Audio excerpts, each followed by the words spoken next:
Jodia, qui c'est jeudi 2 octobre, sujet de son nom c'est prospère et fructueux.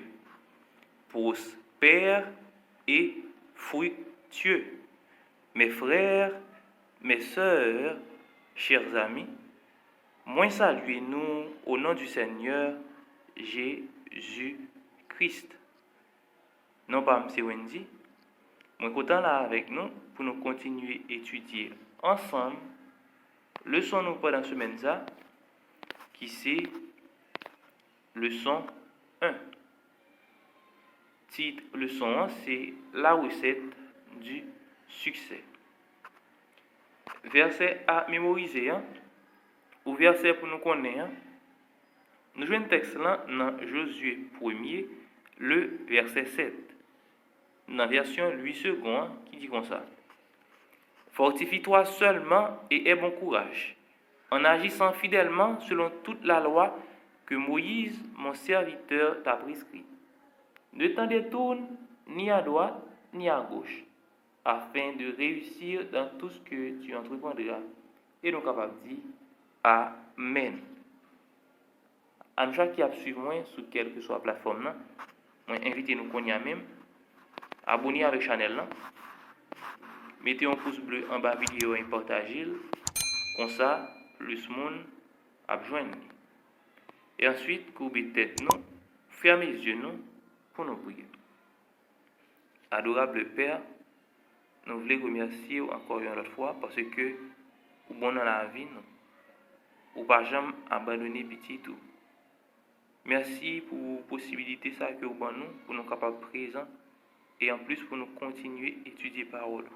Nous d'autant prie. Accompagnez-nous, restez avec nous. Au nom de Jésus, nous prions. Amen.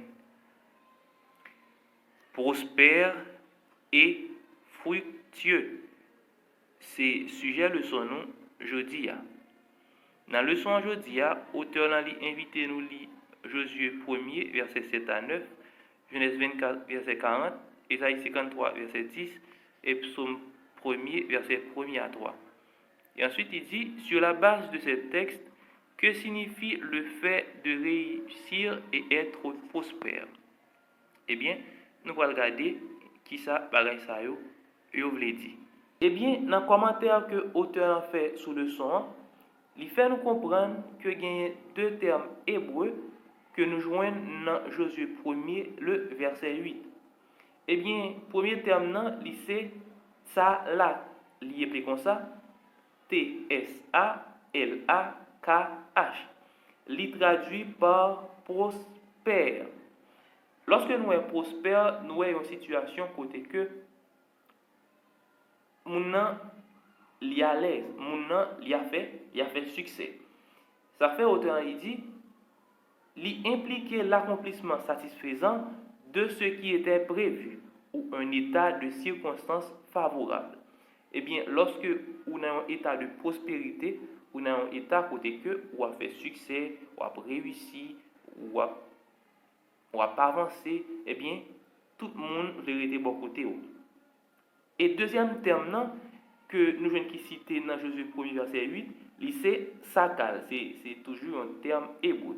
Li traduit par être sage, c'est-à-dire c'est état que mon nan lié.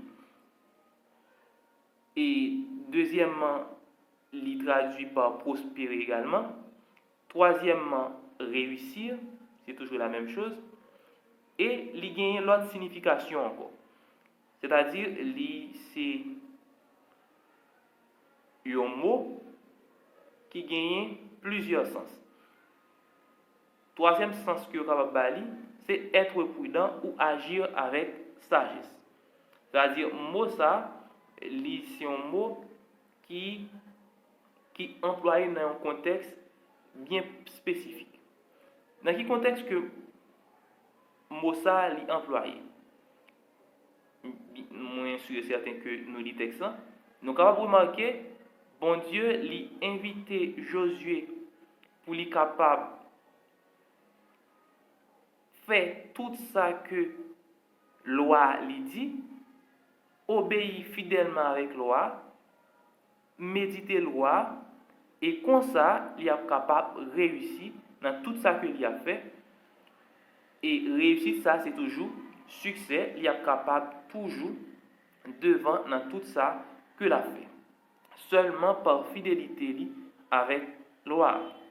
Et nous sommes capables, même moins que deux termes hébreux qui c'est Salak et Sakal, c'est eux mêmes qui cités dans le livre Job, Proverbes et le livre des Psaumes. C'est parce que le livre Salak, il parle en pile de sagesse, il parle en pile de succès, il parle en pile de intelligence, de ça que nous sommes capables de relayer. Il y a un monde qui est heureux. Eh bien, terme ça, yo voulait montrer nous que bonheur nous, bien-être nous sommes capables de joindre, c'est seulement dans l'obéissance à la parole de Dieu et dans la méditation. Eh bien, puis bas dans le texte là, nous sommes capables de voir que l'auteur a dit, selon cette idée, le succès n'est pas nécessairement défini comme la prospérité matérielle, bien qu'elle ne l'exclue pas. Le succès doit être considéré comme un état d'harmonie avec les valeurs et les principes spirituels. Ces valeurs et principes spirituels sont à la base du monde créé par Dieu et exprimés dans sa loi. En effet, la confiance dans les promesses de Dieu, en particulier la promesse du salut par la foi, seule et l'obéissance à sa loi ne sont pas opposées l'une à l'autre et représentent les deux faces d'une même médaille. Et bien là, auteur dit nous encore que lorsque nous parlons de prospérité, il n'est pas seulement lié avec bien matériel, c'est-à-dire qu'il y a un gros caille, il y a une grosse machine, il y a un pile d'argent, ou acheter là où vous voulez, ou faire ça où vous voulez, ou acheter ça où vous voulez. Non, il n'est pas seulement lié avec un pile corps. Eh bien, prospérité, ça, il est plus considéré dans une harmonie parfaite avec la loi de Dieu. En relation parfaite avec bon Dieu même. Eh bien, c'est ça que nous sommes capables de relayer une vraie prospérité. Ça veut dire que lorsque vous avez un pile d'argent ou pas prospère, mais nous ne pouvons pas nous imaginer prospérité ça uniquement lorsque vous avez un pile d'argent.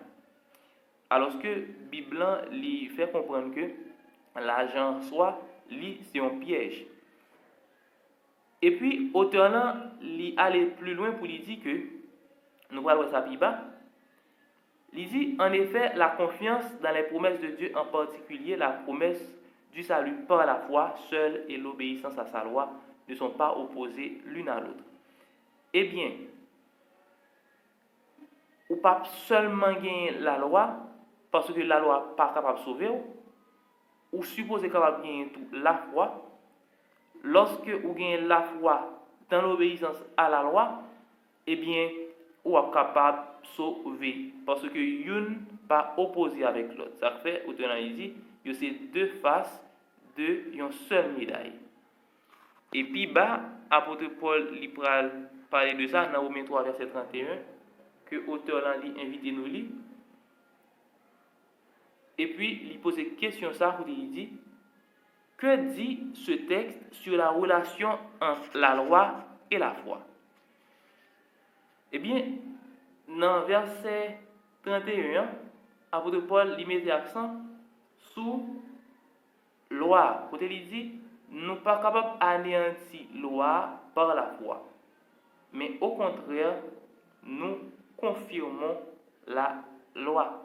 Parce que vous croyez que Jésus mourit pour vous, ou pas obligé suivre principe qui est établi par la parole de Dieu.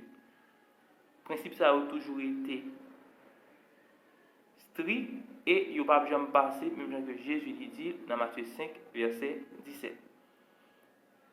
Eh bien, puis dans le texte là, l'auteur dit, opposer la foi en la mort expiatoire et sacrificielle de Jésus en notre faveur à l'obéissance à la loi de Dieu, c'est établir une dichotomie fausse et dangereuse. La loi et la grâce ont toujours été intrinsèquement liées. Seule une compréhension superficielle du rôle de la loi peut conduire à percevoir la loi et la grâce comme étant opposées. Eh bien, si toutefois un monde ou bien comprendre la Bible, ou pas jamais capable de dire que loi avec foi est opposé. Depuis ou quoi que Jésus mourit pour vous, ou pas besoin capable de dire garder les commandements de Dieu, ou pas besoin et obéir avec la loi. Non. Lorsque vous gagnez la foi mène pour capable obéir la loi. Ça fait Jésus dit dans Jean 14, verset 15, si vous m'aimez, gardez mes commandements. Et puis bas gagne en pile auteur surtout dans l'Ancien Testament qui pourrait parler de loi bon Dieu pour vous montrer comment loi c'est un bon bagage. Par exemple dans le psaume 1er que nous souvent aimons répéter et qui parlait de loi tout comment un monde qui a gardé la loi comment un monde ça lit heureux. Psaume 119 même bagage là et dans Romains 7 verset 7 apôtre Paul il a fait nous comprendre c'est seulement par la loi que vous capable de reconnaître ou pécher.